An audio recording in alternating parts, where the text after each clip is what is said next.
Welcome to the HR Think Tank, our podcast that uncovers the power a trusted workforce has on team performance, culture, and morale. We gather insights from experts, business leaders, and HR professionals to help you lead your team more effectively. Here's your host, Kai No, CEO of Verify Now, a trusted provider of background screening services. Effective leadership is about living your values, and to do so, you need to have good systems and processes in place. In this episode, we discuss the importance of being clear on your principles and how to use technology to develop and maintain effective workplace policies. Our guest today is Natasha Hannah, Head of Operations at Lawpath, Australia's #1 online legal platform that has helped over 300,000 small businesses. Natasha was recognised as a finalist for the Legal Operations Professional of the Year by Lawyers Weekly and is often featured in the media. She's a strong female voice who believes in the power of digital transformation for the legal profession. Her aim is to make it less complex and more affordable for small businesses so they can thrive. Welcome to the show, Natasha. How are you going? Yeah, I'm doing well. Thank you so much for having me today. It's wonderful to have you, and Lawpath is going so well at the moment. First thing we want to talk about is your leadership style. So, in the bio and the research that we've done on you, you talk about building your leadership style on the foundations of trust, loyalty, and transparency. Can you give us some insight into how you can build these values into your team? Yeah, absolutely. So I think that with my past experience, transparency always comes first, and it's really filtered from the top down. And I think that the CEO of Lawpath, Dom, has done a really great job of instilling that and creating that kind of the culture and like those leadership values and what I've learned from. Yeah. And so in terms of that, like one example that I always kind of think back to was during the pandemic when everything was really uncertain and people weren't too sure of what was happening. It was all so new. And we were all, as a leadership team, very transparent of like, we're not too sure, but like we're tracking well. Mm-hmm. Things are going great. So we're just going to keep on with that. But if things do change, we want to make sure that everyone is in the loop and understanding is what's happening. And so I think that from that side of things and really being transparent, it has instilled that trust and loyalty from the other team members as well. Okay. And has this always been your experience in all of your roles, not just at Lawpath, but even voluntary roles? Have you always said, okay, trust, loyalty, transparency matters a lot to me? Yeah, I think that in the other roles that I've had before Lawpath, when I have been like just more of an employee and haven't had management, it's something that I really valued and what stood out for me from really exceptional management and company structure versus those experiences that haven't been as great. Yeah. And when you're not too sure of like where you stand and you think that the company is fleeting and you just don't have that ground sounding. Yeah. And I think it really does make a massive difference. So transparency, trust, loyalty, great values to have from a team setting. Yeah. Can you share some of your experience around what happens when these values are tested or broken? What do you do then? Yeah, so I think that this actually happened to me early on in Lawpath when I started managing people. I think that when I had someone brand new start, I instilled the same level of trust and loyalty and transparency that I would for someone who was working with us for a year or 2 years.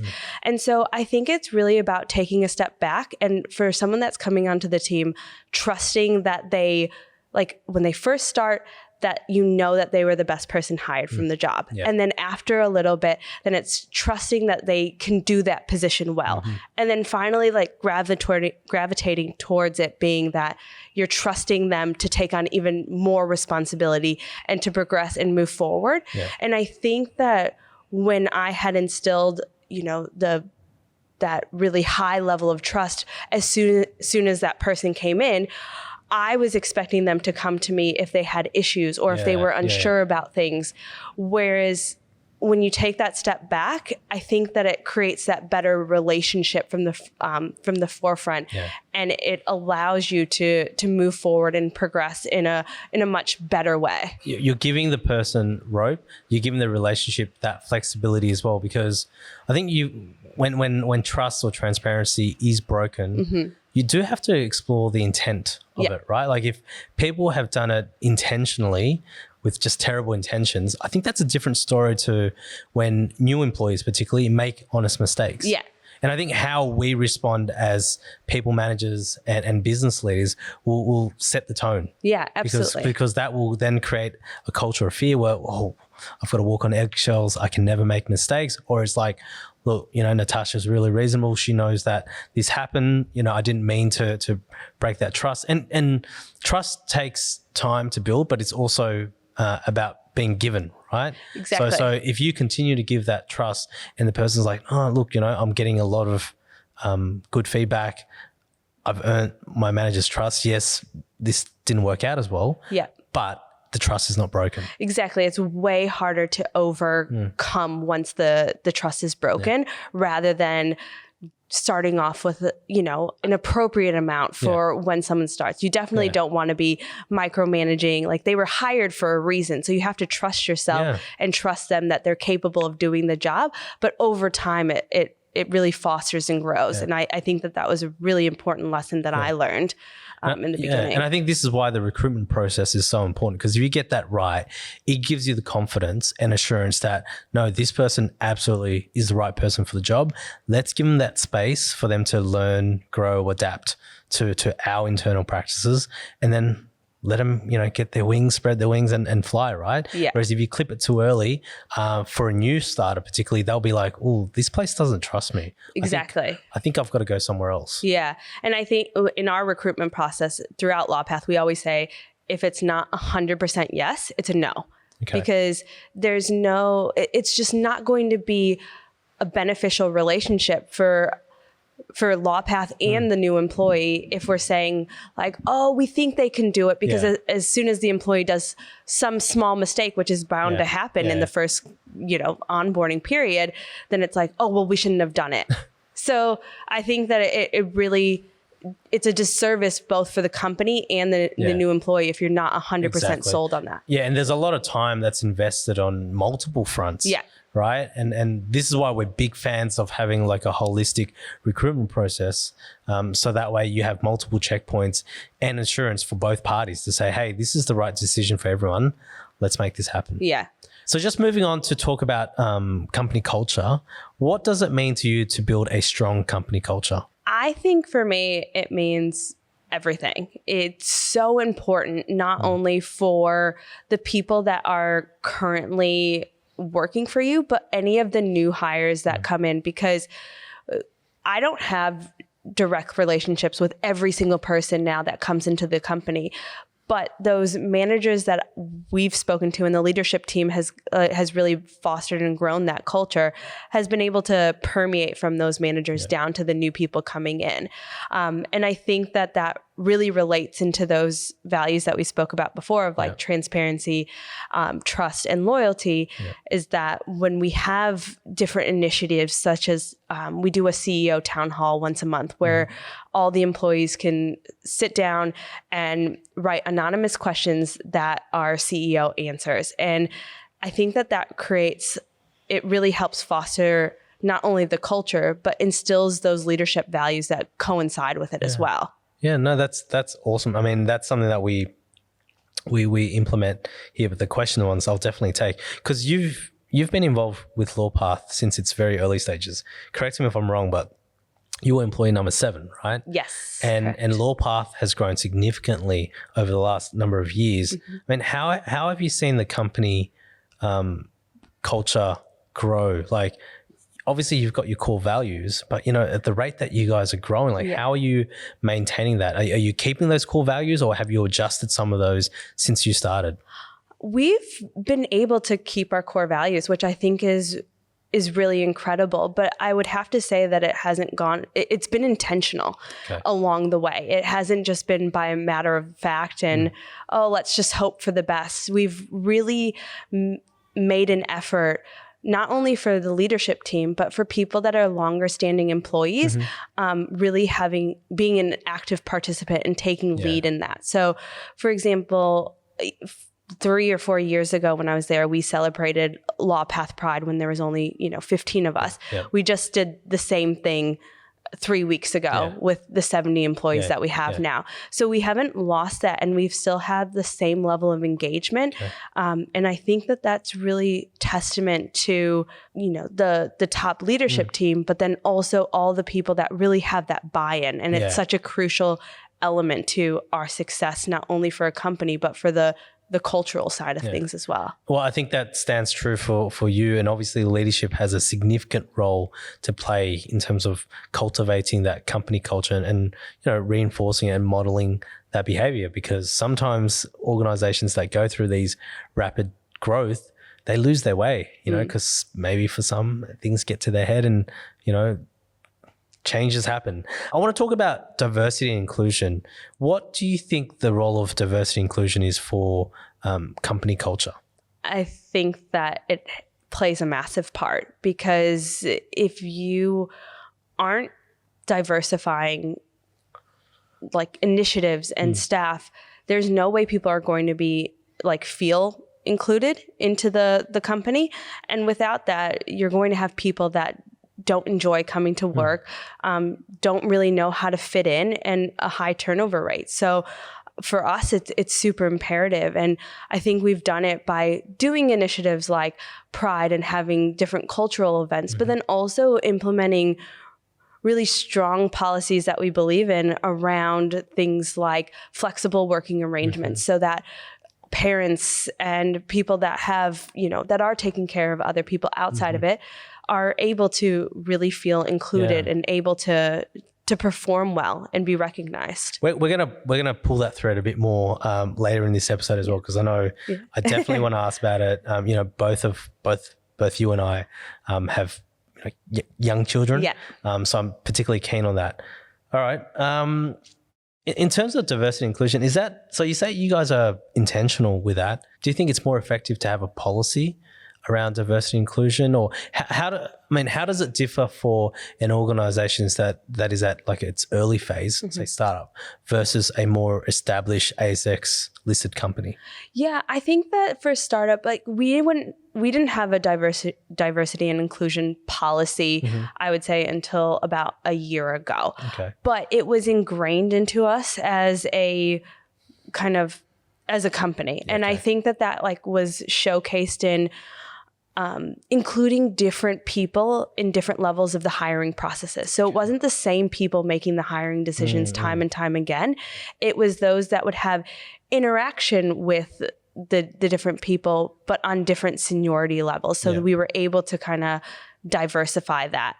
And I think that extended in the smaller stages. And then once we got a bit bigger, we would implement additional initiatives. And then once we got to the size where we had about 50, 60 people and really started making a true investment into the people and culture side of things, that's when we had more of a written formal policy. But I do think that it comes from kind of your actions first, especially when you're in a startup versus just having something written on a piece of paper. Yeah. Because you can have the best policies, but if it doesn't have any meaning to anyone, it's just going to be a document that sits in your computer somewhere. Exactly. It's open, right? And then anything you launch after that is going to be seen as it's just there because it needs to be there, versus that if you launch something, be intentional with it. I'd much rather be a part of a company that has 3 policies that they really work on and those initiatives that they really drive than 25 written ones that don't actually mean anything. Yeah, okay.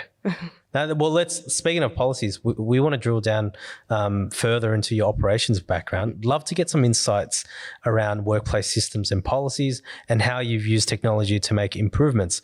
So maybe the first one we can touch on is around onboarding and particularly around new employees. What's been your experience and how have you improved the process?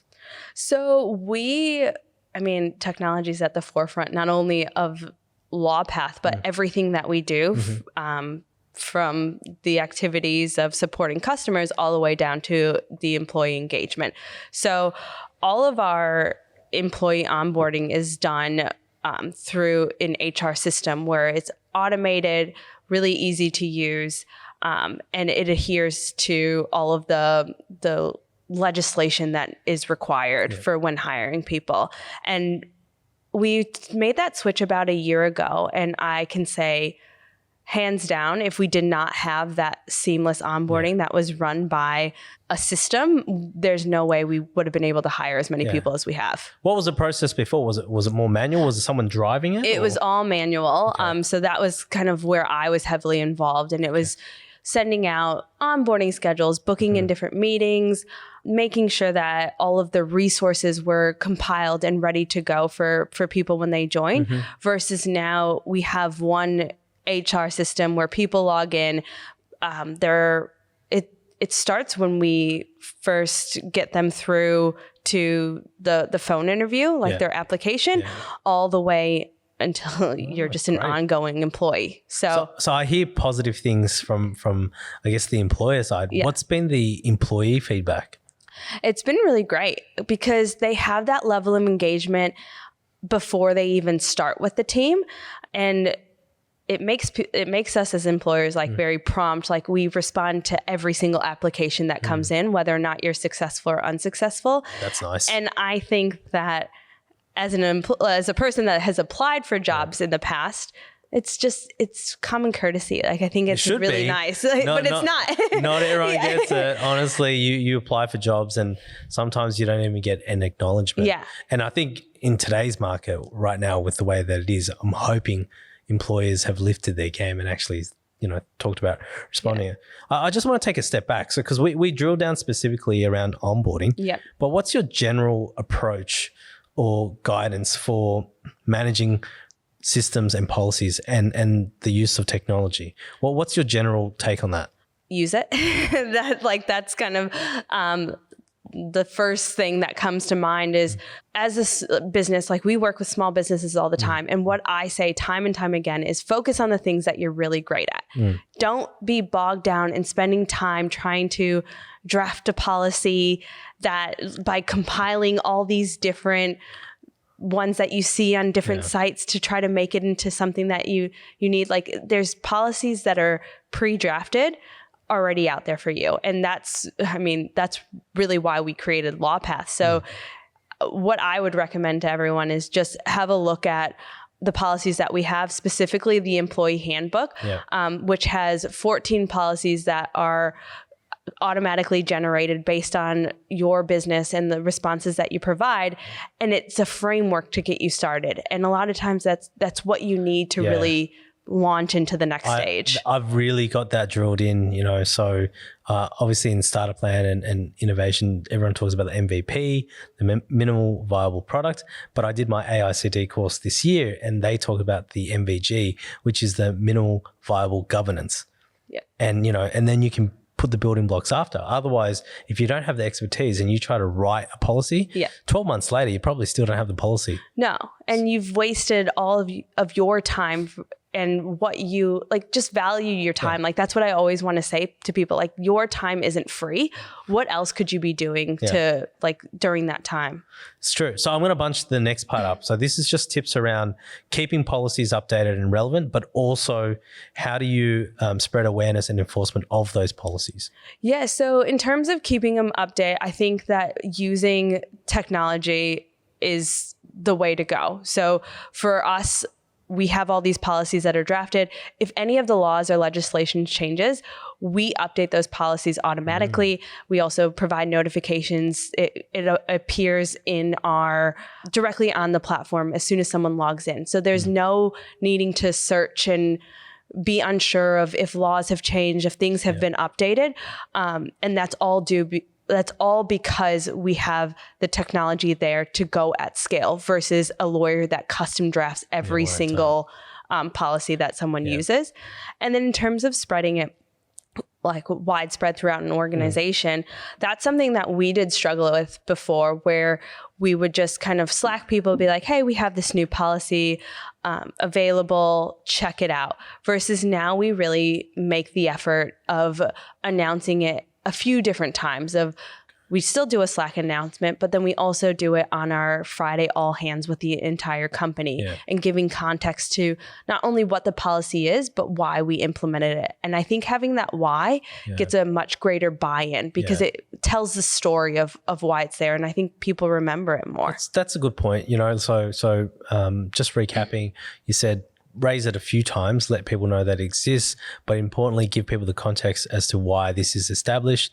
I know some organizations, they might even do a policy launch, if it's big enough. So certainly if it's a parental leave, some companies might make it a bit of a shindig, get people involved. And then in terms of the follow-up, I think some of the success stories I've heard around the enforcement or promotion of the policy is for the leaders to actually live that policy. So whether that's parental leave, the leader actually using the policy that was crafted. Yeah, I couldn't say it better myself. That's really how you show the company's commitment to really having that buy-in. I mean, when we launched our work from home policy, people were much more engaged and happy when the leaders were actually working from home too, because it didn't seem like that, like they have this policy, but no one's actually using it. So I have this pressure to come in. So by actually demonstrating it and leading from example, people really feel it's like the old approach where, you can't do what you can't see, right? And for people like, talking about workplace balance, and then the manager or leader is always the last one to leave. And so you as an employee feel pressured that, I don't think I can leave until they leave. And some cultures, perhaps not in Australia, but some other cultures have even greater pressure, that they can't leave. And even though they're not productive, they're still in the office. Yeah, saving face. It's like one of my biggest pet peeves. I'm like, if you're, just go home. Like there's no reason to be sitting there doing absolutely nothing. This is why we're fans of a trusted environment. Yes. And just in terms of talking about policies and living it through. So something that we do at Verify now, it's not policy, but we all do it, is birthdays. Everyone has their birthday off. You have the option of having it off, And if you don't have your birthday off, you can take any day in the month off to celebrate you. That's great. So this year I'm doing it. This week's actually my birthday. Oh, happy early birthday. I'm taking that day off. Lel and I have booked lunch out at a restaurant in the city. We're doing it because if I don't do it and I'm trying to get everyone else to do it, it sort of doesn't seem genuine. No, and I think that having that self-awareness is what makes leaders really great, is that that you need to set the example. Even though I have a million other things to do, it's so important that you do this to show the commitment for the rest of the company. Absolutely. You're spot on. So last question around policies and I guess the use of technology. Lawpath is gone from strength to strength and disclosure for everyone. We use Lawpath.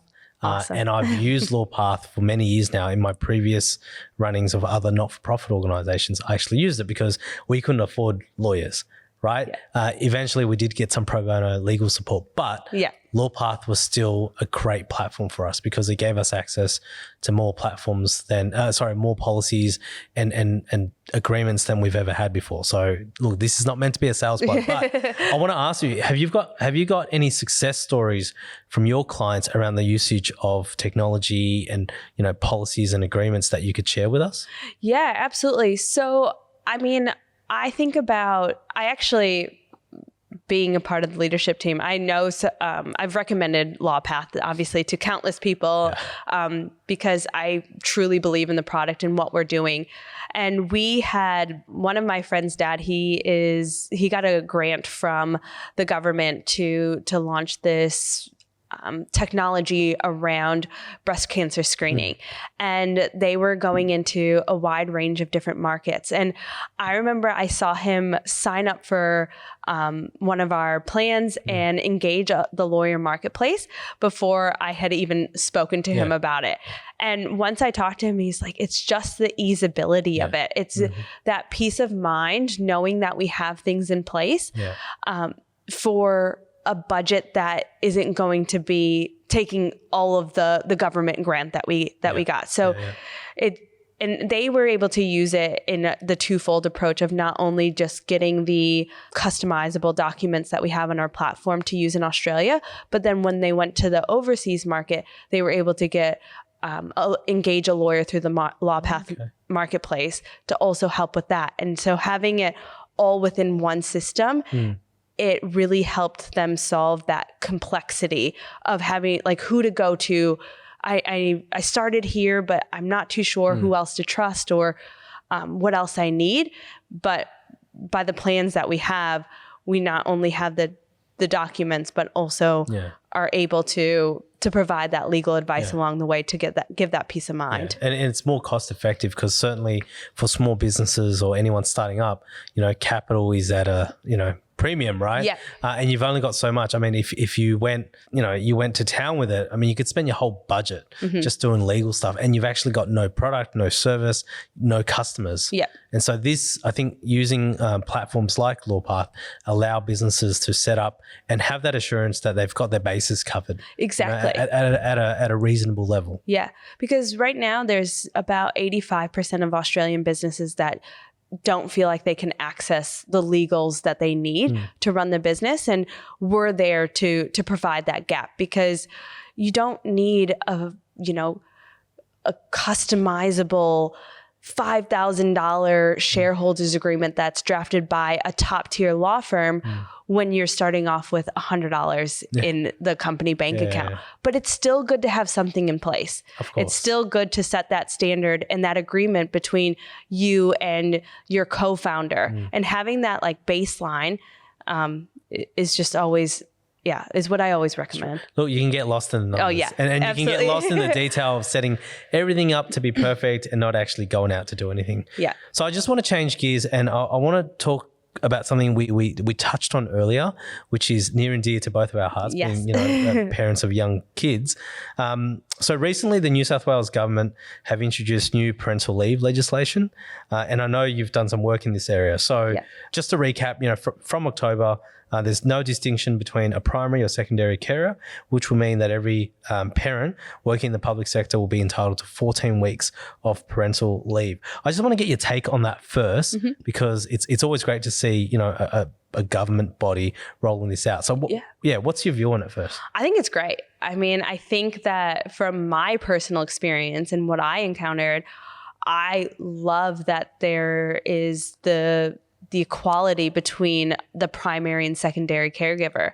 Because for me personally, I remember with my first daughter, like the recovery, like and the adjustment period is just, it's a lot. And to have my husband have to go back to work after 2 or 3 weeks, I was like, no, I'm not ready for this. So I think that it not only supports both parents or both partners when they have a child, but then also it creates that foundation, that family structure and that bonding time that's really appropriate, because those first few weeks are wild. Yeah, certainly wild. And I think the time is important for everyone, as you said, particularly first-time parents as well, just adjusting, right? But it doesn't matter how many kids you have, like it doesn't get any easier. Like you need that time, you need that support. And when you feel like you have to make a choice between, taking the time off or picking your job, because if you take time off, maybe you lose your job. And in the current setting, it's only one primary carer, right? So in my context, so Lel, my wife, she took 12 months off. She works for a university. They've got very generous parental entitlements. But for me, working for a small business, obviously I was entitled to the government one, but being a small business owner as well, it was quite challenging. I did not get this amount of time, but it certainly sends a very positive signal out to private sector as well. Yeah, absolutely. And I think that is great when the government takes these initiatives. They celebrate, make the announcements so that it is front of mind, not just for employers, but then employees of like knowing what to expect and really being able to have a say in what the parental policy should be within their company. And specifically on the gender equality front, I know the conversations we had in my household, my wife was like, oh, why is it always the women that's got to take the time off? And traditionally that's been the case, and we've seen that impact in terms of super, retirement, but also the impacts on career growth. Yeah. When women have to take time off. So I think this hopefully will promote and encourage more partners, secondary, if they call it secondary carers, to take that time off and actually take a bit more of the load off. Yeah, I completely agree, because I always told my husband, Dan, like, you have it easy going to work every day. Like, this is the real hard work. Going to the office for me was a little holiday. So it certainly is hard. So let's talk about the parental leave that you've created at Lawpath. Talk to us about that, and then also give us some advice in terms of how you roll out a new policy. Yeah. So the parental leave policy that we've implemented, we started it I think it was initiated last September, October. And we have 8 weeks full pay for the primary caregiver. And then we also have the 2 weeks for the secondary caregiver fully paid. And the reason why I really pushed for the 8 weeks is that it then makes up about 6 months being fully paid. So 8 weeks from Lawpath, and then you have the 18 weeks from the government at the minimum wage. Yeah. And I think that having that 6 month security, no matter how they break it down, if they're paid, if they take it in half sums to prolong it, I think that that's a really good benchmark to institute. Yeah. And then also for the 2 weeks, I think it was a good starting point. And I also think I heard it from quite a few people as well, that it was nice knowing that the secondary caregiver wasn't forgotten, that there was still something there, because you do focus on the primary caregiver. And a lot of the times that's the person that's going through the recovery of the physical birth and things like that. But there is a huge adjustment piece for the secondary caregiver as well. And what have you seen? Sorry, actually, I might follow up, which is around the rollout process. So how did you roll this out? You introduced it a little under 12 months ago. Yeah. How did you roll it out, and then what's been the reaction to it? Yeah. So in terms of rolling it out, the first thing that we started with, and what I recommend everyone doing, is it something that your business and organization can stand by? I think that when I first started at Lawpath almost 5 years ago, and there was 7 full-time employees, and we were still trying to raise capital, it's not something that we really could have afforded or done at that time. But now that we have more backing and we want to support the employees that we have, it was a great time to roll it out. So I think determining if you can do it. And then the second thing is to actually think about the things that are important to the company culture and and that will make up the terms of what is in the policy. To be mindful of not just the paid leave aspect of it, but then factoring in the flexibility around the check-in days that the government institutes, but then also what the return to work will look like. And if you're flexible with that, and if people can kind of update you along the way, and how their role will look when they return. So making sure to factor that all in, and then involving the leadership team and senior employees into the discussion, both men and women, to have that input and to make sure that it encapsulates everything that you really want it to be. And then finally, what I recommend to everyone is to really celebrate the policy and to make a big deal about it, because like we've said in the past, is when you show that, it's like it shows the commitment towards it. When you celebrate that success, when you really demonstrate that you are wanting to stand by it, it really goes a long way. This policy is championed, and I guess for you particularly in drafting it, you lived through it, right? It's a lived experience. Exactly. So that would have provided a lot of information and context in terms of drafting something that's suitable. Look, it sounds like a wonderful policy. I think that's a really great starting point. I think, like you said, 18 weeks, and then you top that up. So it goes to about 26 weeks, which is 6 months.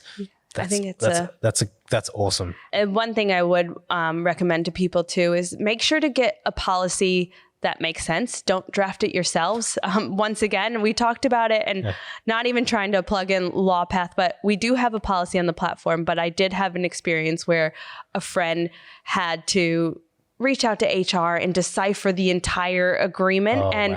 It was just so much more stress than it needed to be. And during that time of ambiguity, it's just not worth it. No, not at all. Yeah. So the impacts, I'm interested to explore the impact of this policy. So it's rolled out. Yep.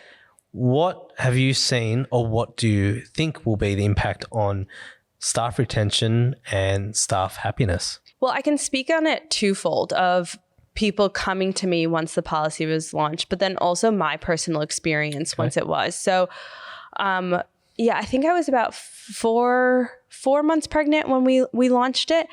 And it was just such a wave of relief knowing that of what I was getting myself into and that I could actually be able to plan on what the next 6 months was going to look like from a financial perspective, but then also how that was going to play out with my career trajectory. Because when you are about to have a baby or when you're about to have a child, everything changes.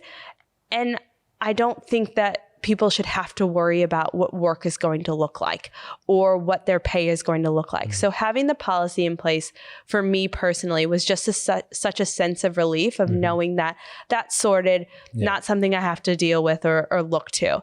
And from other people coming up to me, there was myself and one other person that was pregnant at the time. And I knew that she was happy and she really she thought the policy made a lot of sense. And it was great that it was like 8 weeks fully paid. She had the 18 weeks from the government. But I was surprised with the reaction by a lot of other staff who don't have families yet. And that were coming up and be like, that's such a great commitment that Lawpath is partaking and or undertaking.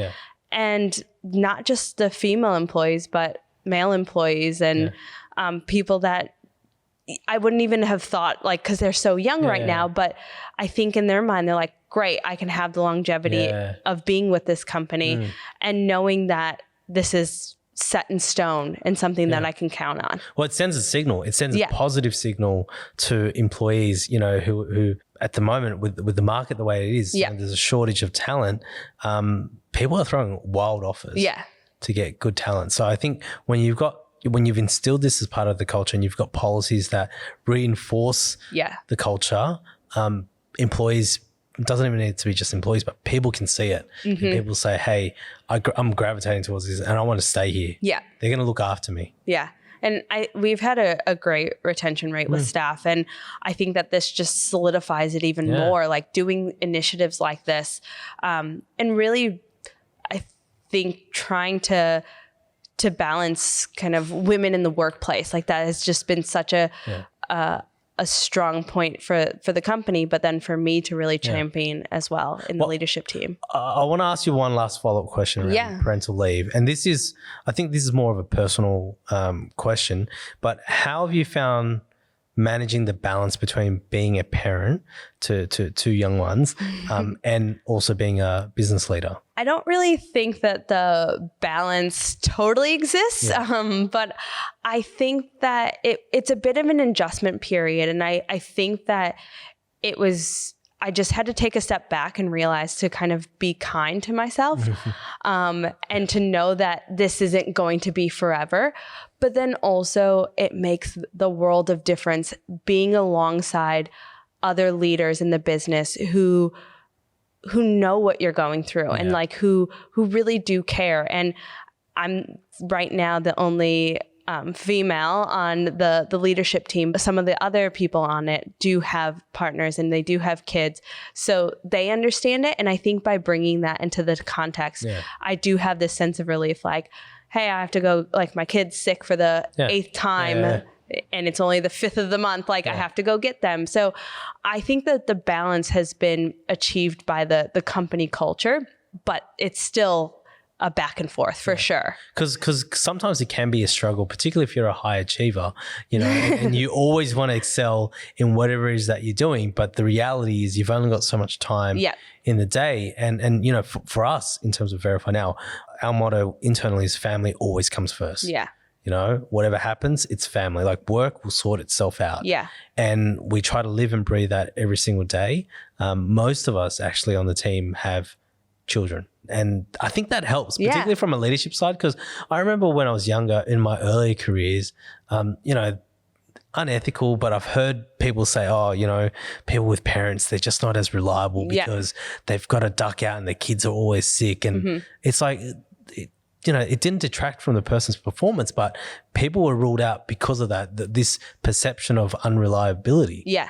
I mean, there are things that are difficult to control. And, that was 10, 15 years ago, whereas now with the flexible working arrangements, I think employers generally are a lot more flexible and I want to say tolerant. There's probably a better word, like embracing, but tolerant of these things in between work, like medical appointments, school appointments. For us, we're like, hey, drop your kids off, like those. That's important. Yeah, it does make a world of difference because your work and job aren't everything. That's not your whole life. Yeah. And for my husband and I, we both work from home on Wednesdays and we have the kids with us that day. And obviously some days are more challenging than others, but I look forward to the Wednesday every week that I get to be with my kids a bit longer in the morning and be able to make them lunch. And the little things like that make such a big difference on the grand scheme. I'm going to try that. Yeah. You inspired me because we don't do that at the moment, but the way that you framed it, I know it's still tough, but it's like that quality time. Yeah. And they love it. And I mean, we might have a little bit more screen time here and there. But I try to, and I think it's really great for my schedule as well that every Wednesday, I just don't have any meetings. Whereas it's so easy every other day to be like, just slot it in, slot it in. And before you know it, you don't have that time to really work. So I highly recommend. Good balance. So talking about onboarding and, we're talking about using the platform to make it easier. Yeah. This is more around the people management side. Yeah. So I just want to ask you some questions and I'm hoping you can give us some tips, but onboarding and managing new hires, right? So give us some tips around managing the probation period effectively. I think that this has really come from trial and error with us, but the things that we've done that I find work really well is that for more senior level employees, we have a 30, 60, and 90-day plan that's set in stone. Yeah. And that not only that the manager is across, but other team members and other departments to really make sure that that person is fitting well and performing in the way that works well with the team members and the company as a whole. And it shows the employee that they're actually doing a good job and that they're hitting those milestones. So that's worked really well for more senior level employees. And then for our kind of entry level roles, we have a 2-week kind of checklist that it gets sent out to managers. And it's very, very basic things around their communication on Slack, their jobs with their everyday jobs, if they're showing up on time. But it just gives us that kind of pause because the onboarding, it goes so quickly and all of a sudden this person's been there for 4 months and you just blank and wake up. And so I think that after that 2-week period, we're able to get a good sense of we're not assessing that person on their skills and their knowledge as a whole, but just who they are as a person and their work ethic and how they really fit within the company. So I really like that, especially for those entry-level employees, because we hire those people a lot quicker than the senior people where it's a much prolonged process. Okay. So this doesn't have to be specific to Lawpath. This is more, I guess, general advice. Yeah. But it's around, managing that performance piece during the probation period. Yeah. And I hear what you're saying around, having these things set up and majority of the time it goes well. Yeah. But what happens when it doesn't go so well? I mean, what steps can you be taking as an employer to make sure that the probation period works for the employer? Yeah. So I think first and foremost, what we do is this is another way that we use technology is like automating the process. So a lot of our employees have a 6-month probationary period. At the 3-month mark, every manager gets a notification doing a mid-probation check-in, and another point for that to be a pause. And I think that it's really important to, you hired this person for a reason. So include them and be transparent about it. And going back to that leadership style time and time again, that being transparent is the only way that you're going to get those results. And so they're meeting some milestones, or if they're not hitting certain other areas, it's about having a sit down conversation with people and letting them know how they're going so far and the things that they really need to improve upon in order for them to be truly successful in this role. And so I think that those a lot of times have been very pivotal turning points for those employees, because 99% of the time, people turn around from that and they're like, great, I know exactly what I need to do and I'm just going to do it. I mean, there's always times where it doesn't work out, but then that's multiple conversations to try to get people up to speed. What you outlined is a really collaborative approach. Right? Because to have success, it needs to come from the employee, but also the manager or the supervisor, and the company as a whole. I think that's an awesome approach to have that transparency and communicate, because fair feedback, without it, like, how do you know where to improve? Because you might not know that that's an area that is a priority for the company and it's an area that you're interested in, but you're just not performing particularly well.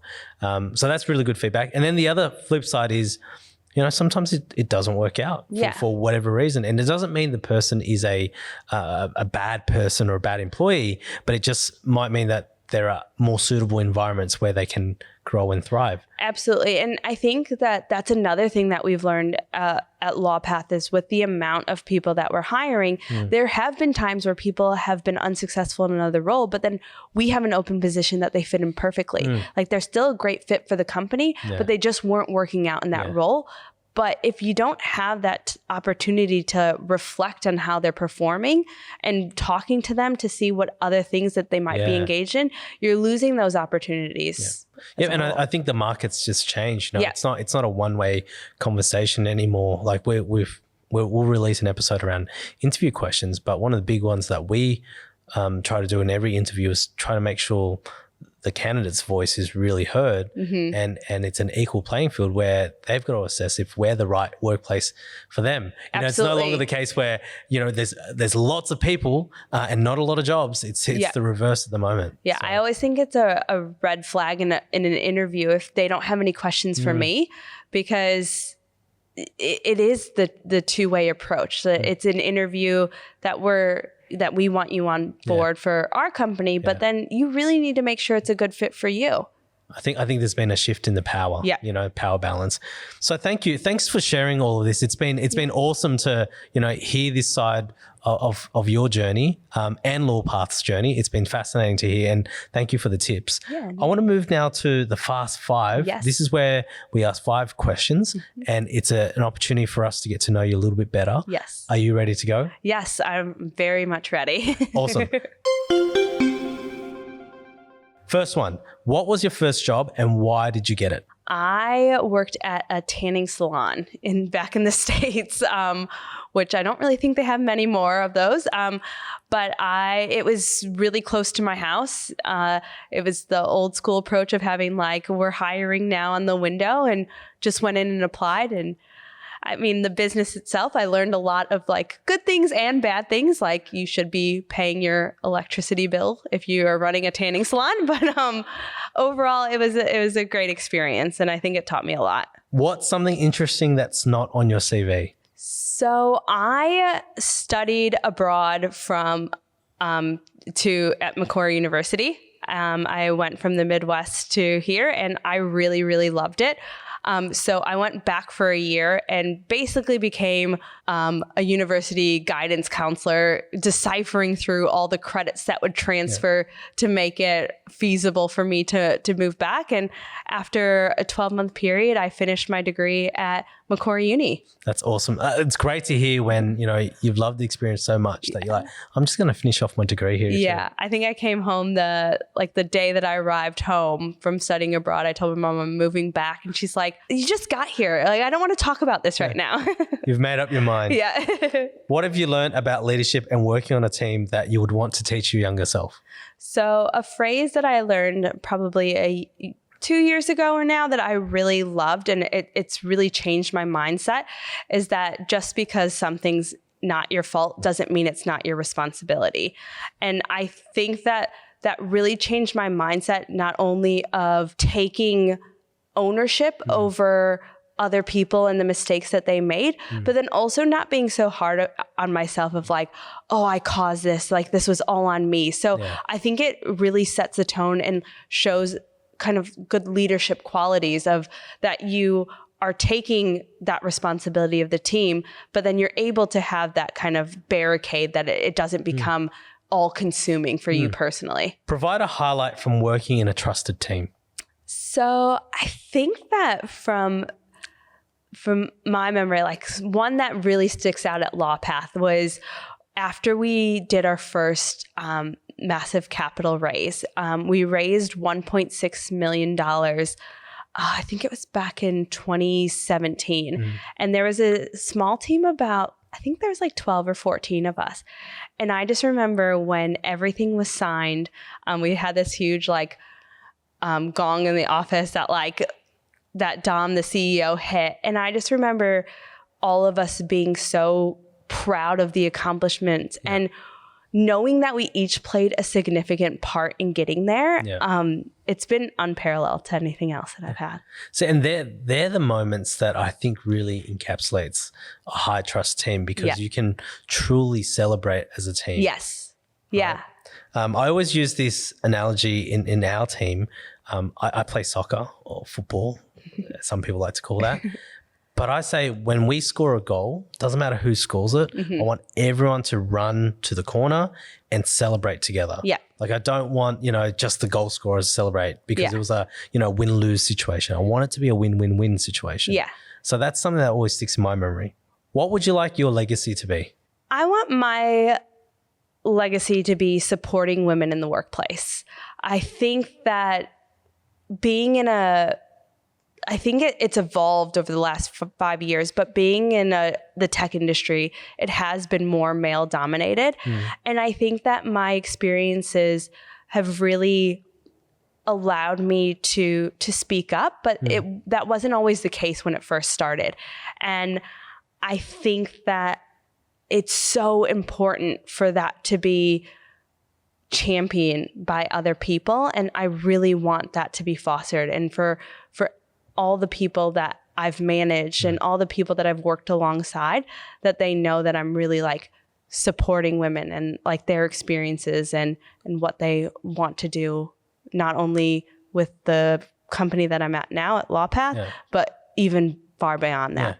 Well, I certainly think you've gone a long way to making that legacy a reality because, just in the way that you speak and obviously you're leading by example with some of the policies that you're enacting in your current workplace, but also how you view the world. So I think we're in good hands. Natasha, thank you so much for coming on the show. No, thank you so much. I had a great time. This was so much fun. Yeah, and it's easy. And I don't know about you, but I find it a lot easier, more enjoyable than the Zoom screen. Yeah. So being in person, there's nothing else to it. Thank you. And I hope in future there's things that we can work on together. But particularly, I'll be tracking Lawpath because the way that you guys are growing, because it's a technology platform. We're a technology platform as well, but we work in a different space. Yeah. It's just fascinating to see the steps that you take to get to where you need to. So cool. You guys are just, going above and beyond. No, thank you. Thank you so much. It was great being here. I'm so excited that I was able to do this. Today's guest was Natasha Hannah from Lawpath, the rapidly growing legal platform success story, on a mission to help small businesses get the legal support that they need and deserve. We got insights into Natasha's core leadership principles, tips for better automation, and the importance of parental leave. You can learn more about Lawpath and the services they offer on their website, which we've linked in the show notes. Thanks for listening to the HR Think Tank with Kai No. If you enjoyed this episode, please subscribe and share our podcast with your network. Check out the show notes for any resources mentioned in today's episode or visit the Verify Now website for more information.